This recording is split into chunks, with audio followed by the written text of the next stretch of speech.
बहुत he requested topic था, personal favourite topic है ये, जादू। मेरी सिस्टर थी, ठीक है, उनकी डेथ हुई है, हम कह सकते हैं कि जादू की वजह से। अभी तक ये नहीं पता चला कि किसने किया। मियाँ बीवी में तफरीक डालने के लिए आजकल जादू किया जा रहा एक है। शो है अदर साइड के नाम से, ग्रीन एंटरटेनमेंट्स पे, जिस पे ये मैंने देखा है खुद। ये सब कुछ स्क्रिप्टेड होता है। बॉडी को कैसे कैसे control कर कर सकते हैं? वो एक बहुत मुश्किल है। माइंड रीड करना हमारे पाकिस्तान बड़े से बड़ा भी माहिर नफ्सियात, वो ये काम नहीं कर सकेगा। कत्ल के लिए, ठीक है, बिल्कुल ही इंसान को मौत तक पहुंचा देना। और होता है नज़र और जादू में ये पावर है कि वो इंसान बिल्कुल कब्र तक पहुंचा दे।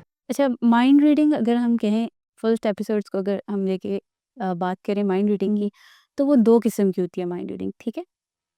तो एक अगर हम जिसमें हम कुछ टेक्निक्स यूज़ करें, ठीक है, और जो माहिर नफ्सियात करते हैं, ठीक है, जादूगर भी करते हैं। कुछ टेक्निक्स यूज़ करते हैं माइक्रो एक्सप्रेशन से और बॉडी मूवमेंट, बॉडी लैंग्वेज से वो अंदाज़ा लगा सकते हैं कि इस बंदे के माइंड में क्या चल रहा है, ठीक है।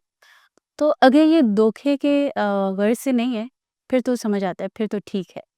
लेकिन अगर इसके अलावा कोई शख्स जिन्नात या शयातीन की मदद ले रहा है, तो वो बिल्कुल जादू में चला जाएगा, ठीक है, वो जादू है, ठीक है।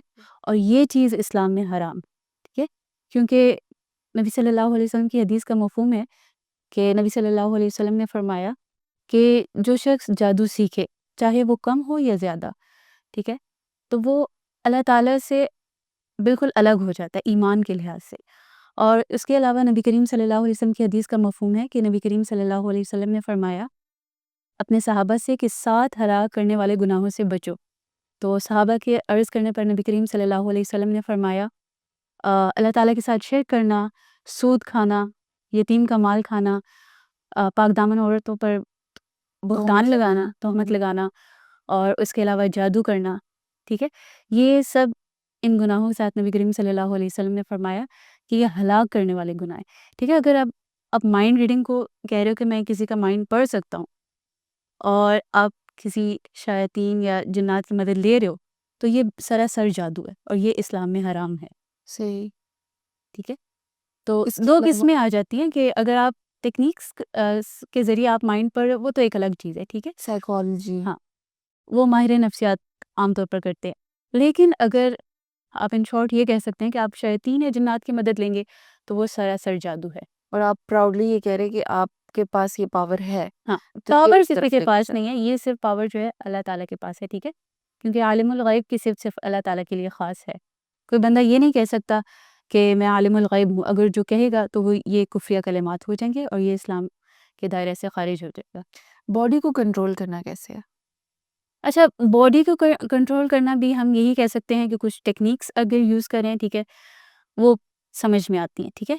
टेक्निक्स तो इसके लिए बहुत मुश्किल होंगी, क्योंकि मैं अगर नॉर्मली कोई बंदा सोचे जो हमारे नफ्सियात वगैरह इस फील्ड में नहीं है, नहीं। तो उस वही सोचे तो उसको समझ नहीं आएगी कि अब कोई बंदा अगर टेक्निक्स करे भी बॉडी को कैसे कैसे कंट्रोल कर कर सकते सकता है। वो एक बहुत मुश्किल है। माइंड रीड करना, आपके एक्सप्रेशन होते हैं, वजह होती है, उससे हो सकता है।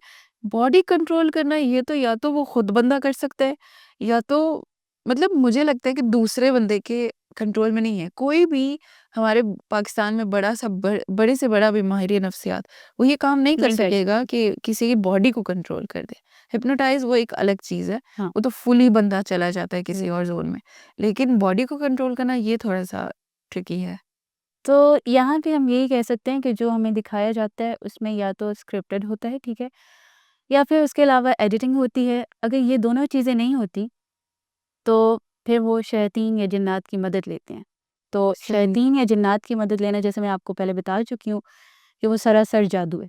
तो ये भी फिर अगर उन्होंने मदद ली है शैतान या जिन्नात की, तो ये भी जादू होगा, ठीक है? सही। क्योंकि जैसे मैंने आपको बताया ना कि आजकल बहुत ज़्यादा इक़साम है, ठीक है? जादू की बहुत ज़्यादा इक़साम है। हुँ। तो ये भी उन्हीं में से एक है। कि सही। उसके अलावा मैंने आपको बताया कि अ, जादू किन-किन चीज़ों पे हो सकता है। मतलब अभी इंटरनेट पे बहुत लोग हैं जो बताते हैं कि आप इस चीज़ की अपनी हिफाज़त करें। ये चीज़ें हैं कुछ जिन पे स्पेसिफ़िक जादू हो सकता है आप पे, जादू किया जा सकता है, कोई भी कर सकता है। उनमें से प्रोमिनेंट चीज़ें कौन-सी हैं? अच्छा, अगर उन चीज़ों का ज़िक्र किया जाए तो सबसे पहले तो अपने कपड़े, ठीक है? हुँ। अपने जो ड्रेस होते हैं, उनकी हिफ़ाज़त करना ज़रूरी है। और उसके अलावा जो बॉडी पार्ट्स के कोई भी मतलब हिस्सा जैसे बाल होते हैं, ठीक है? जिसे हम कॉम्ब वगैरह करते हैं तो बाल निकलते हैं, वो सारी चीज़ें, नेल्स की, इन सब जी। चीज़ों की, जो अपनी बॉडी से जुड़ी होती हैं, उन चीज़ों की हिफ़ाज़त करना ज़रूरी है। और कि किस-किस इससे हो किस्म के जादू होते हैं? लाइक एक आपने बताया कि शौहर और बीवी के बीच में लड़ाई झगड़े ये का तो डिवोर्स, आजकल बहुत आम है, बहुत आम। ये, उसके अलावा माइंड रीडिंग हो गया या कंट्रोलिंग ये जो माइंड रीडिंग और ये सारी चीज़ें ना, ये असल में स्टेज परफ़ॉर्मेंस के लिए यूज़ होता है, होती ये है। वाला जादू इस्तेमाल किया। उसके अलावा और कौन-सी? उसके अलावा कत्ल के लिए, ठीक है, बिल्कुल ही इंसान को मौत तक पहुँचा देना, और होता है। होता है। नज़र और और जादू में ये पावर है कि वो इंसान को बिल्कुल, कत्ल हो कब्र तक पहुँचा देते हैं, कब्र मौत तक तक। पहुँचा देते। और उसके अलावा आप कह सकते हैं मर्ज़ का, ये इसी में आ जाता है कि किसी को ऐसा मर्ज़ लगा देना जादू के ज़रिए, जिन्नात और शयातीन के ज़रिए, कि वो बिल्कुल मौत तक पहुँच जाए, ठीक है? और तफ़रीक डाल देना मियाँ-बीवी में, ठीक है? और सिर्फ़ मियाँ-बीवी में नहीं, फ़ैमिली के किसी मेंबर में भी,